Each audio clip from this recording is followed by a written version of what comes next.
fifth graders, I hope you had a great Easter with your families and enjoyed your spring break. We had to make the best of it, didn't we? Today we're going to begin reading Hound Dog True by Linda Urban, and chapter 1. The stick man has bolts of cartoon electricity shooting out of him. Attention, it says over his head. Do not use ladder in electrical storms. May cause severe injury or death. Maddie is glad she is not in an electrical storm. She does not want little bolts of lightning to shoot out of her.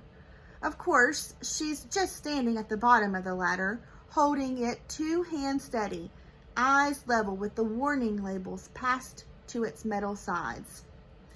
It's Uncle Potluck up at the top, like the stick man, so probably Uncle Potluck would get the death. Maddie'd only get severe injury, she figures, and for a minute, she thinks about what kind of injury that might be. Lightning could split a tree, she knew. Maybe it would split her, take a leg off or something. Or maybe she'd singe all over, like a shirt ironed too hot. Either way, it is good that they are inside, she tells herself. It is good that they are here inside Mitchell P. Anderson Elementary School, inside Miss Morgan's 5th grade class, inside the room that Uncle Potluck says will be hers once school starts. It is good, she tells herself again. And she keeps it good by focusing on the stick man, not wandering her eyes to the rows of desk or the coat closet or the blackboard up front. She reminds herself there's a whole week before this new school starts, and she doesn't have to think of any of that yet. She can just help Uncle Potluck fulfill his janitorial oath. She can steady the ladder. She can think about severe injury and death. Maddie May, says Uncle Potluck, I'm entrusting you with this distinguished veteran. Maddie loosens one hand from the ladder and reaches for the light bulb Uncle Potluck hands down. It is not a regular light bulb, not the round kind that might ping on above a stick man if he got an idea. It is the long, skinny, lightsaber kind, the kind that sat in the ceilings of every school Maddie ever went to, which is 3. 4 counting this one. 4 schools. The bulb is ash gray. Uncle Potluck puts his hat to his heart and bows his head. Gave its life in service of illumination of youth, he says. Maddie smiles, bows her head, and Uncle Potluck, thank you, bulb, she says. It's only Uncle Potluck around, so she doesn't mind saying it out loud.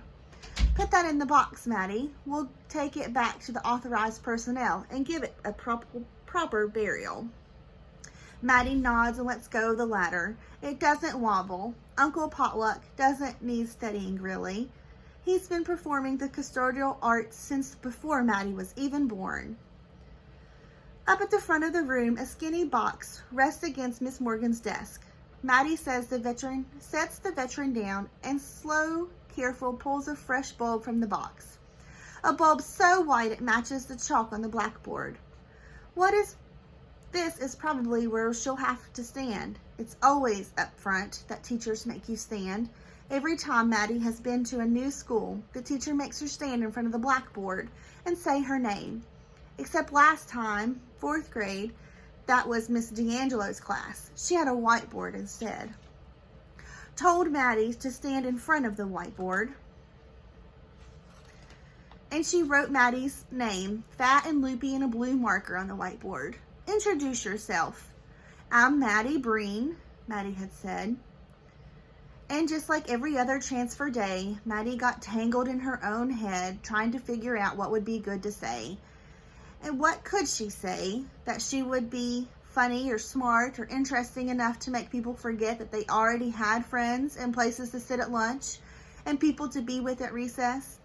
Maddie had her notebook with her, the first one, the yellow one, and she held it out to her chest like armor, tucked it in her chin behind it. Felt her breath bouncing hot back. Shoes shuffled under chairs.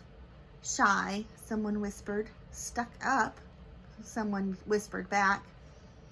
The day before, Maddie had seen a TV show about Buddhist monks and how they could breathe so deep and slow they seemed to stop time, to stop their own hearts from beating. Maddie tried that then.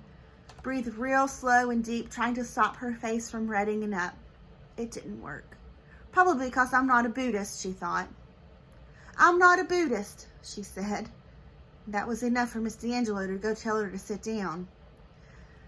She sat, holding her yellow notebook at a table Miss D'Angelo had pushed an extra chair up to. Sat in the place Miss D'Angelo said was for now. Sat with 4 other kids. One of them, that girl Star that Maddie didn't know yet. All Maddie knew was that she had said, not a Buddhist. Not exactly the kind of introduction that would keep people rushing to make friends. Not that she knew how to make friends. She could be friendly.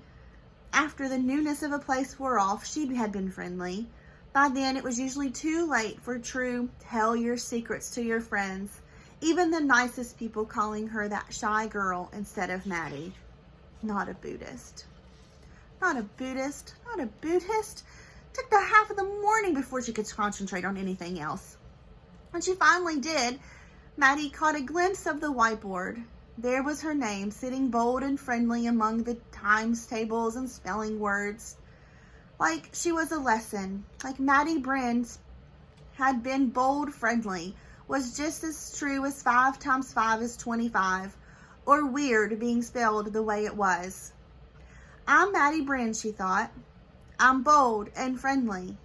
Fact true, like it says on the board. That's when Miss D'Angelo started in on science. Started writing survival on the board. Finding no room left on that big whiteboard for fittest. Forgive me, Maddie, she said. And then Maddie Brenn got erased. Into chapter 1. All right, guys. So far we have Maddie Brenn, and she is a girl who is now in 5th grade, and she's just kind of thinking back on her time when she moved, and she said that she wasn't a Buddhist. It was the only thing that she could think of. So we have this girl, and she's shy. And then we also have Uncle Potluck, and he is the custodian at Anderson Elementary School, and he is her uncle. And we're gonna keep reading to see what happens to Maddie and Uncle Potluck. See you tomorrow.